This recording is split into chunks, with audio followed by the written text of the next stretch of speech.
Okay, so since we are done with the derived typecasting, and thereafter we studied the upcasting and downcasting, and we got to know that what happens in upcasting and what are the criterias to fulfill the downcasting thing. Okay, Yes. what is a precondition for having downcasting? That is, for downcasting we should means mandatorily we should have upcasting done beforehand itself, so that we can see the downcasting effect thereafter. Okay, and we also saw that what are the preliminary steps to get the upcasting done. That is, uh, beforehand we should have, between two classes we should have is a relationship, that is uh, inheritance, and thereafter we start going through it. Okay, so today we'll be studying about the polymorphic behavior. Okay, in polymorphic behavior we have two kinds of polymorphism. Okay, but beforehand we should understand what is polymorphism. Okay, polymorphism. Okay. Poly means many, and morphism Yeah. means behavior. Okay, Yeah. when your object starts showing different kinds of behavior, okay, that is a polymorphic behavior. Okay, polymorphism. We have a static polymorphism. At first we'll study about the static polymorphism. Static polymorphism is also known as early binding or static binding. Okay, Okay. I told you that whenever we are writing a program, like say class B test is there, a program is there, and we have A1 method, overloaded A1 method.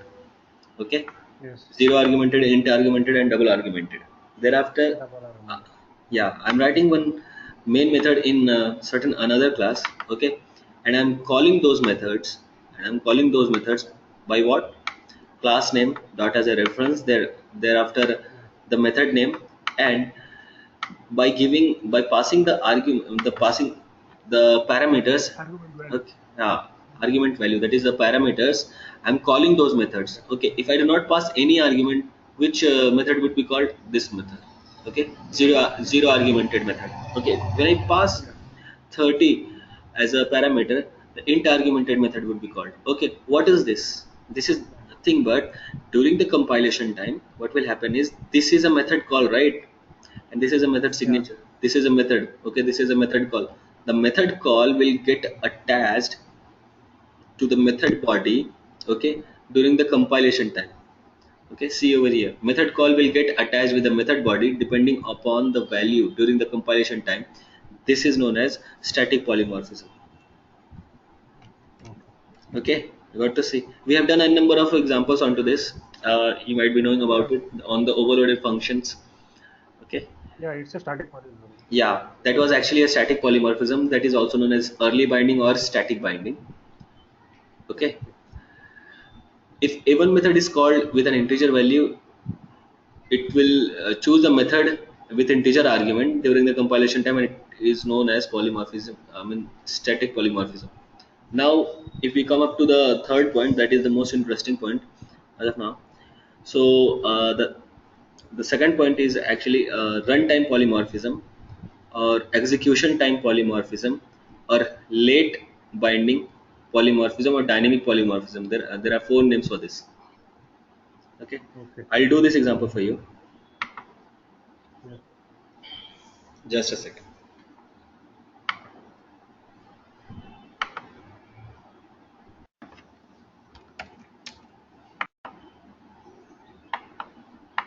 Today we took the class for Mohit. No, I forgot. I mean, I'll be that Friday also I took the class in the evening only. So I told him I'll take your class in the evening.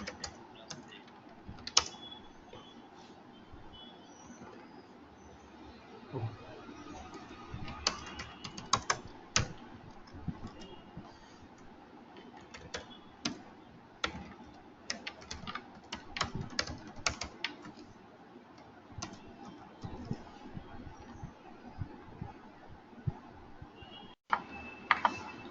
Fine. Yeah. They are in between. Okay. Okay. Let's see. So this is the program. Yeah. Class C Yeah. test. I have R1 and R2 method into it. Okay. Yeah. Now, Thereafter I have a class D test which is extending class C test. Okay, so I had Yeah. R1 and R2 over here, and thereafter I have R2 method over here and R3 method over here. So both the methods are Yeah. clashing over here, and we do understand that whenever we are calling the same methods from the subclass, okay, same method if a same Yeah. method signature is there between the superclass and the subclass Yeah. method signature, the method implementation will be overridden. Okay, will override the uh, superclass method. Okay, so thereafter I'm calling this. Okay, I have created this C test reference. I mean, first upcasting might have been there. Okay, D test. Yeah. I'm creating an object of D test. Okay, which holds the value of C test and D test both. Okay, so let me show you with this.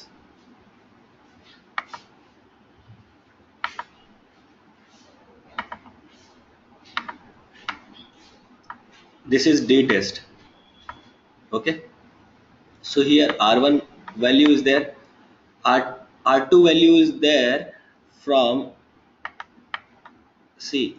R2 value is there in C test also, R2 value is there in D test also. So which one will be overridden? Obviously C test will be overridden. R1. uh, C test R2 method will be overridden by D test R2 method. Okay, so here D test R2 method will be there, R2 from Okay. D test. Okay, now R3 method from D test. Now apart from that I do not have any of the methods. Okay, so, this is a D test. What would have been the C test? C test, obviously it will be R1 and R2. R2. Yeah. Okay, so if I create D test, this is nothing, no upcasting, no downcasting. Yes. So if I have created this object, I want to forcefully convert this object to C test. So which all methods should be there in the C test? Means you want to forcefully convert into D to C, no? D test to C test. See the arrow. R1 and R2.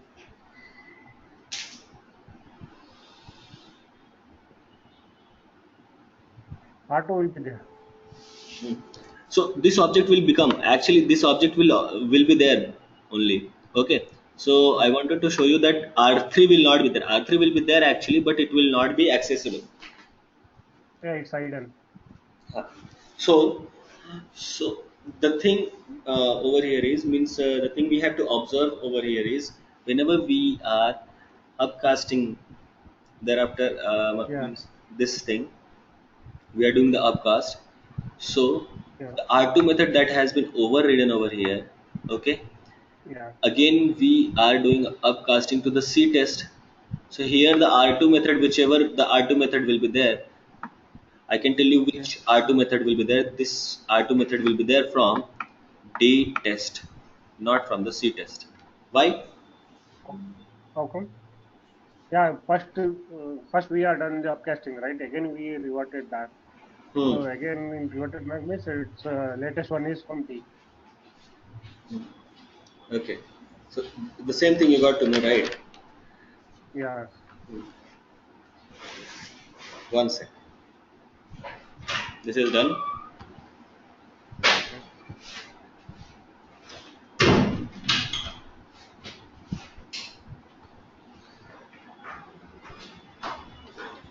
Shall I execute this? Yeah.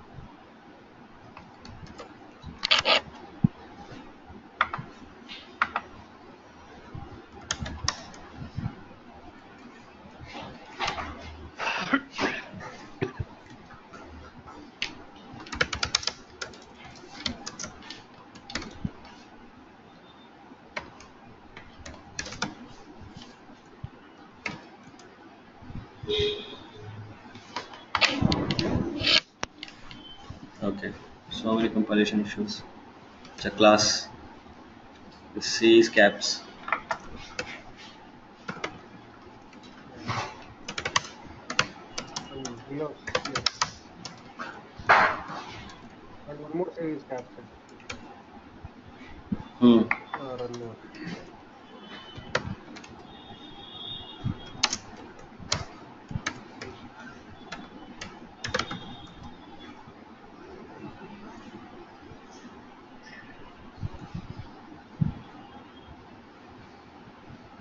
B test Uh, cannot override it. Okay.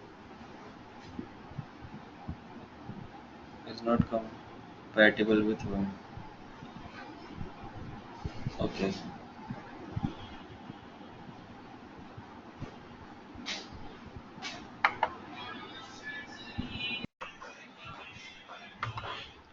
C. Running R1 in C test, running R2 in D test. So the R2 method that has been got called is actually from the R2 method because the subclass overrides the same method signature if it is there from the superclass. Okay, when we are doing the upcasting thing, okay, so we got to see that whatever the overridden method is there, that is the same method is actually getting over means upcasted in the superclass object. Okay, so whatever the method that you are going to get, it will be from the subclass. Okay, so this is a polymorphic behavior.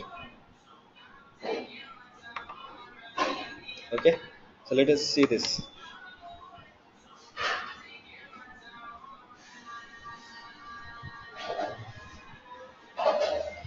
When we do upcasting with overriding, always polymorphic behavior exists.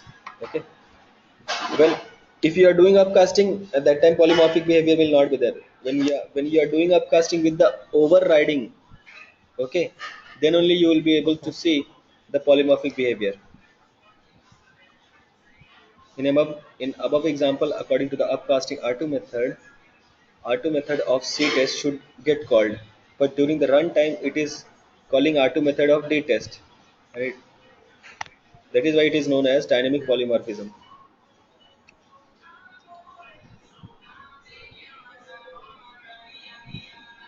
Now I have an interface X which holds two. Sorry, Rakesh, can you add? Yeah, yeah. For example, according to casting, also methods of C test should get called, but during runtime it's called. Okay. So brief explain once again. I'm a bit confusing here with start. Okay, we created an object of C test which holds R1 and Yeah. R2 method. Okay, Yes. we have an another class which extends the superclass. Okay, the subclass is D test, Yeah. and it is actually extending having an easy relationship. It is extending the superclass. Okay, so Yes. whenever I create an object for the superclass, if the same method signature exists in both the classes, Yes. the subclass Yeah. method implementation will be overridden over the superclass. Okay, so here you can see Yes. R1 method is there from the C test, R2 method is there from the Yes. D test, because R2 method was Yes. also there from C test also. Okay, Yeah. so R2 method is there in the D test also. Okay, Yeah. But the as per our we got to overriding, know. it has to. Yeah, I got that. Due to the overriding concept, we got to know that the Yes. whatever the latest R2 method is there, I mean the in the subclass that will be overriding the superclass method. Okay, Yes. so that is why in this Yes. object you have the dtest R2 method and the R3 method from the dtest itself. Done. Yes. I have a main method Yeah. where I'm creating an object and I'm upcasting those. Okay, like see if you can see new D test, I'm creating an object Yeah. for the subclass. Okay, this Yes. subclass is actually getting converted to the superclass over here. Yes. Okay, so conversion of subclass to the superclass type derived, this is a derived type casting. Okay, conversion of subclass to the superclass is nothing but the upcasting. So this reference variable is actually holding the address of this method. sorry, this Yeah. object, okay, C test C method. test object. So if I call this method, go to this method, compiler go to this method, okay, and try to find R1 method from this object, okay. So it will Yeah. find the R1 method from the C test, and again I'll tell the Yes. compiler go to this method, sorry, go to this address and find R2 method. Yeah. It will go to this address and it will find the R2 method, but the R2 method that it will find, it will not be there from the C test, it will be there from the D test, okay. That is the thing. Yes. In the above example, according to the upcasting, R2 method of the C test should have been called, but during runtime Yeah. it is calling R2 method from the D test. This phenomena, this behavior is actually known as dynamic polymorphism. Okay. It will change in runtime. Yeah, because the objects are getting created at the runtime itself, right? Yeah. Okay. Another example, I have an interface which has two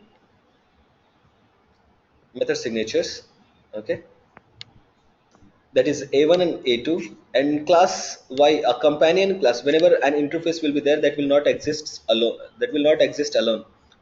We need to have another class which is a companion class which implements all the methods from the interface, okay. So class y Okay. implements x, class y actually implements x. Now public void a1 implementation, public void a2 implementation. Not only that, Yes. this class also has its own method, that is public void a3 method, okay. So Yes. if I create a UML diagram for this, I have I have uh, y class. Okay, in x I have method signature a1, a2, void type, return type. In y class, Yeah.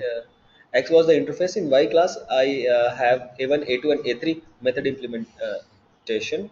So if I, Implemented. Yeah. yeah, yeah. So if I create an object for x, and this is, just try to understand, this is very important. Okay, I'm upcasting this x class. Okay, I'm Okay. upcasting this x class to interface. Okay, a1 method is there, Okay. a2 method is there. Now Yeah. a3 method is hidden. Okay. Okay, Yes. new You upcasting y1, is leader. yeah. Yeah. But this is interface, right?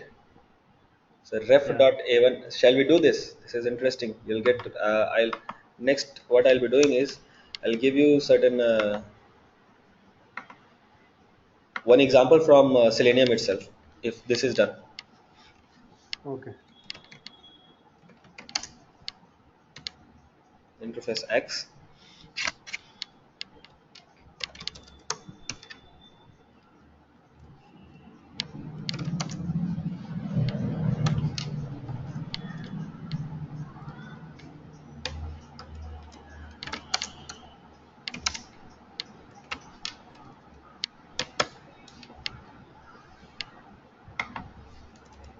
So interface have a A1, A2.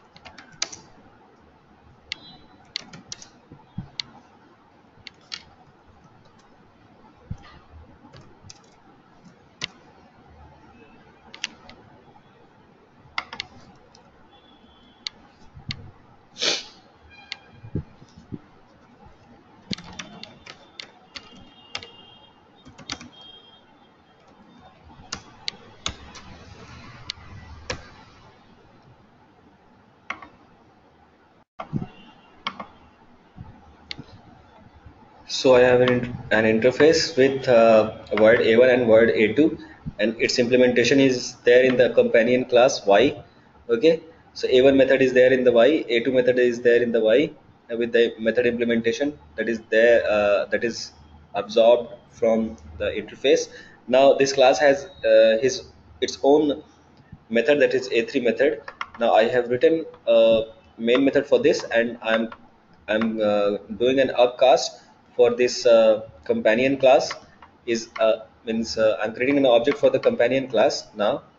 Okay, and implicitly I'm converting this to the X class.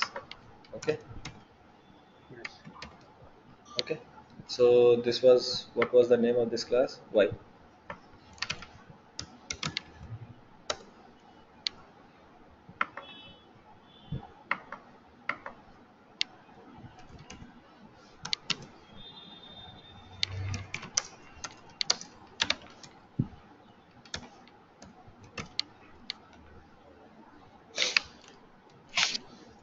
Cannot find symbol. Okay.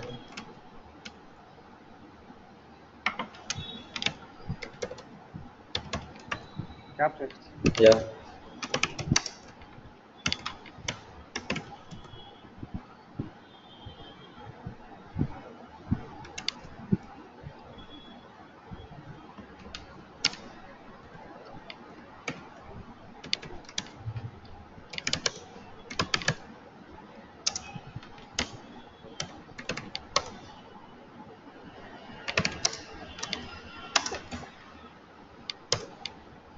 See, Oh, running A1 method in Y class and running A2 yeah. method in Y class. Quite nice. But you should see over here as I have upcasted from a class to an interface. Yes. Okay, so A3 method is not there actually. Should I call A3 method also so that you get Yeah, to? you can. Yes. It should hide, right? Huh?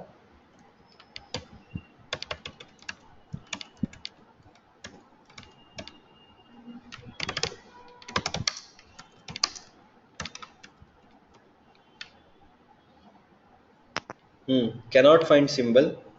Okay, Yeah. variable ref of type X. Location is this. Cannot find symbol ref dot A3.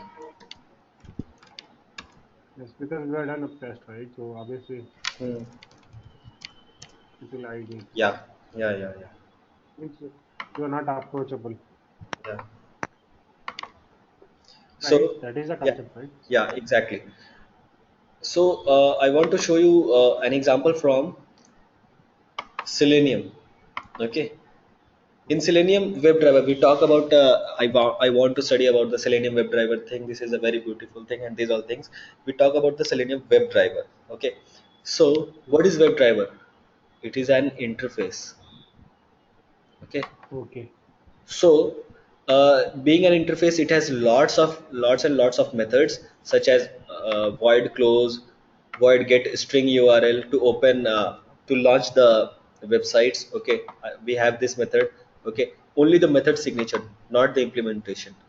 To close the browser, we have a void close method. Okay, but only the method signature. Okay, but how actually these all are getting implemented? We have a companion class known as remote WebDriver. Okay, Yeah. we have a companion class, we have a remote WebDriver which implements all the methods from this WebDriver interface, and this methods are there like this. Okay, now there are several browsers in the market. Safari is there, Opera is there, uh, Chrome is Yeah. there, Firefox is there, different browsers are there. These browsers are known as Chrome driver, Firefox driver. Say we have an example of Firefox.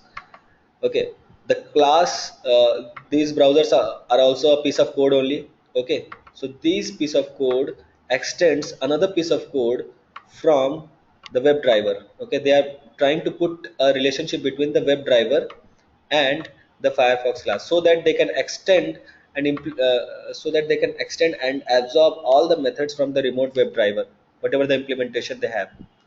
Okay, so this class Firefox class Okay. is extending actually the remote WebDriver. Okay, Okay.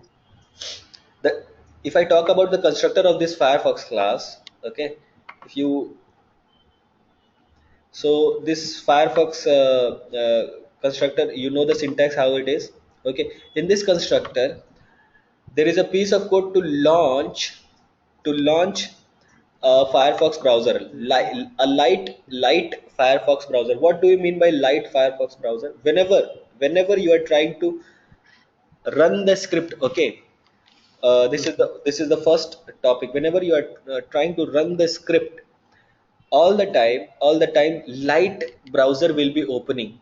Why all the time light browser will be opening? Because you are going to create an object of the Firefox driver, and you are trying to initialize with your Firefox constructor. Okay, this is the Firefox constructor.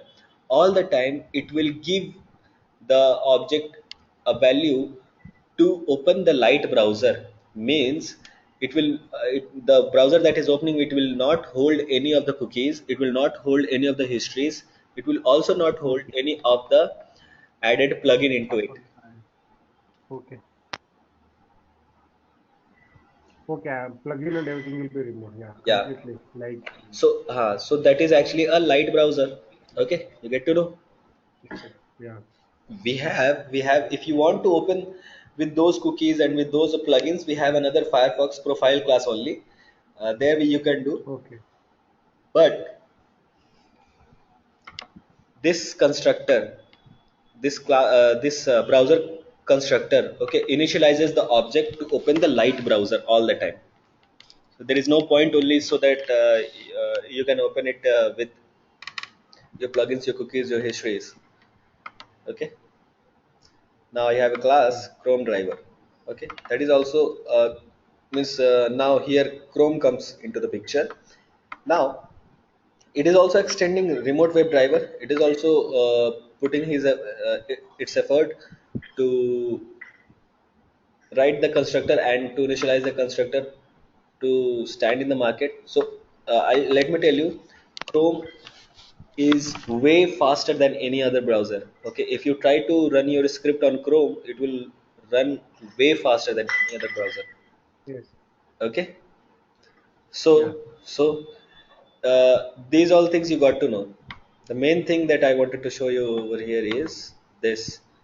Whenever we are trying to open any of the browser, we write program like this: web driver is equal to new Firefox driver. What I'm trying to do, okay, I'm creating an object of Create. Firefox, and Yeah. I am upcasting it to the interface, that is WebDriver. Yeah.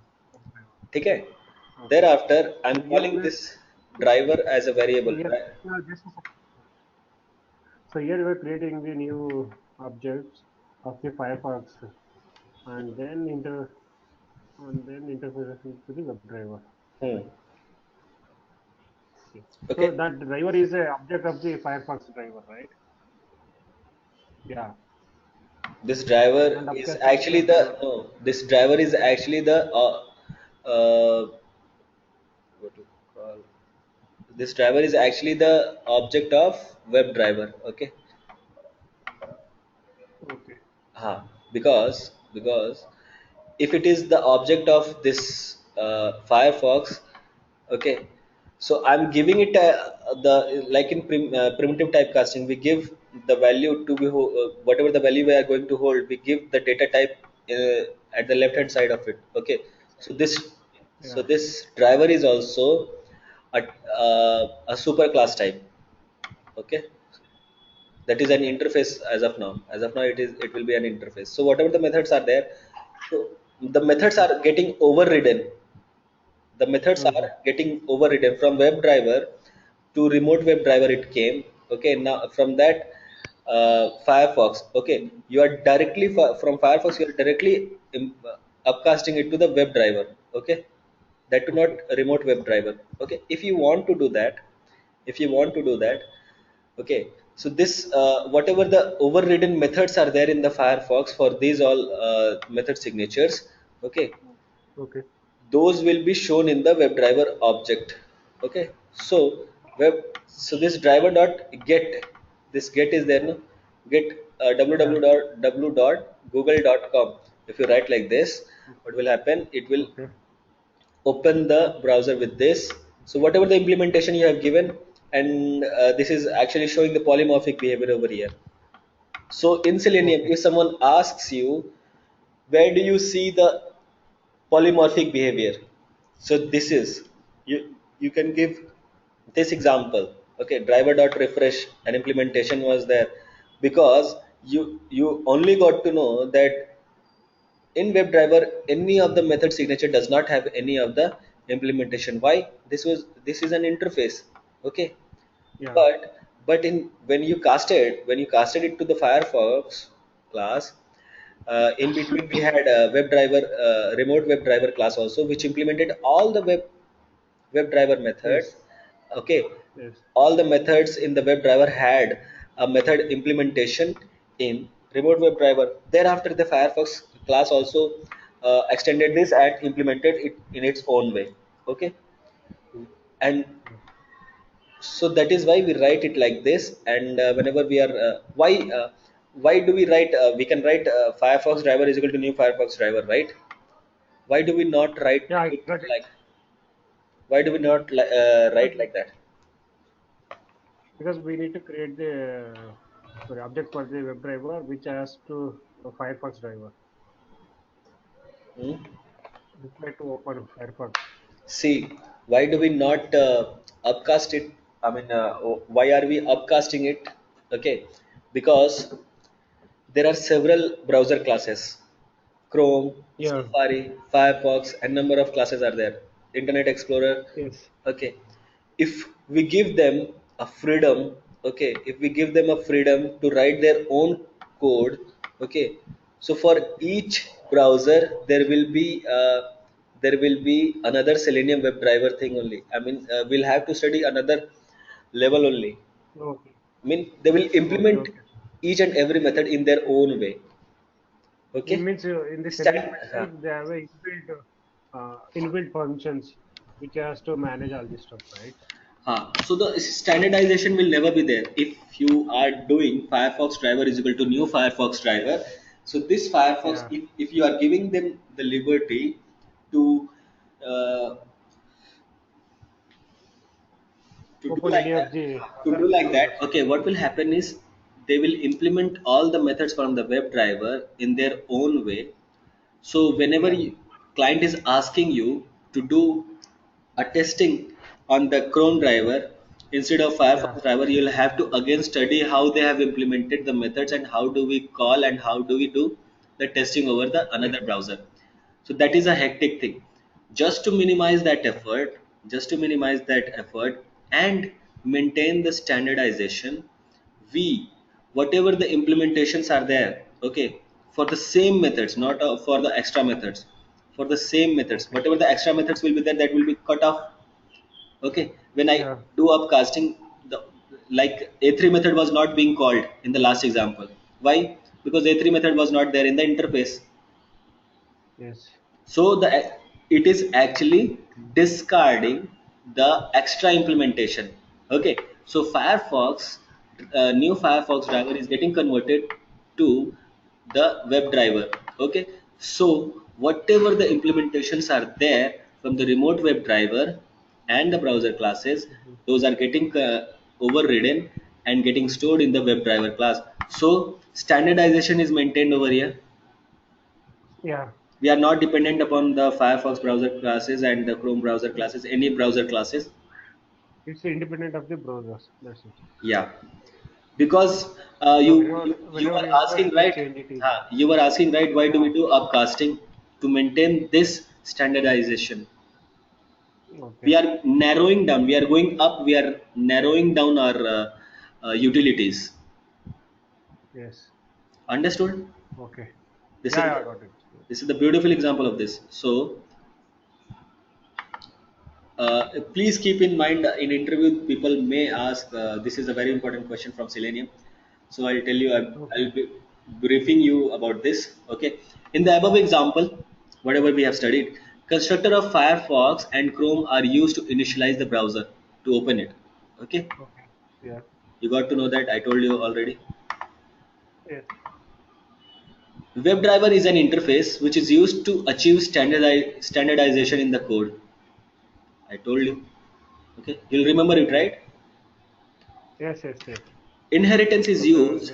Yeah, inheritance is used for code optimization, that is close, get, refresh. Why inheritance? Yeah.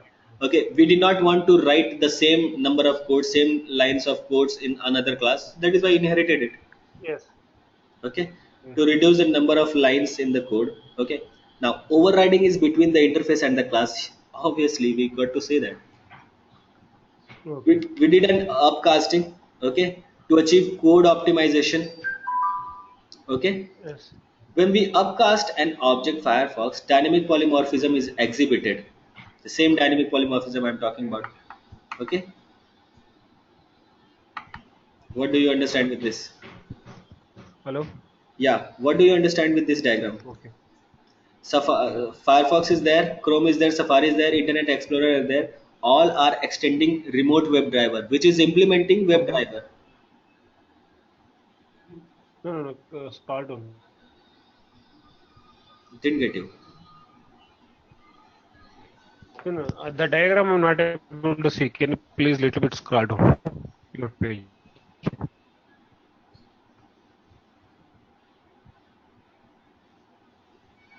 Getting?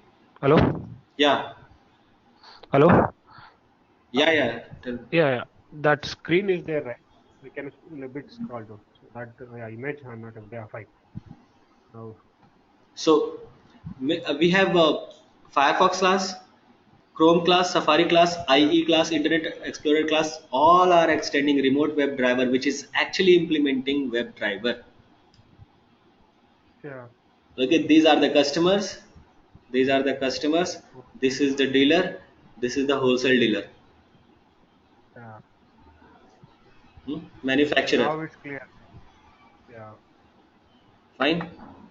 You'll never forget this. Yeah, it's a very easy. WebDriver and implementation, all different kind of Yeah.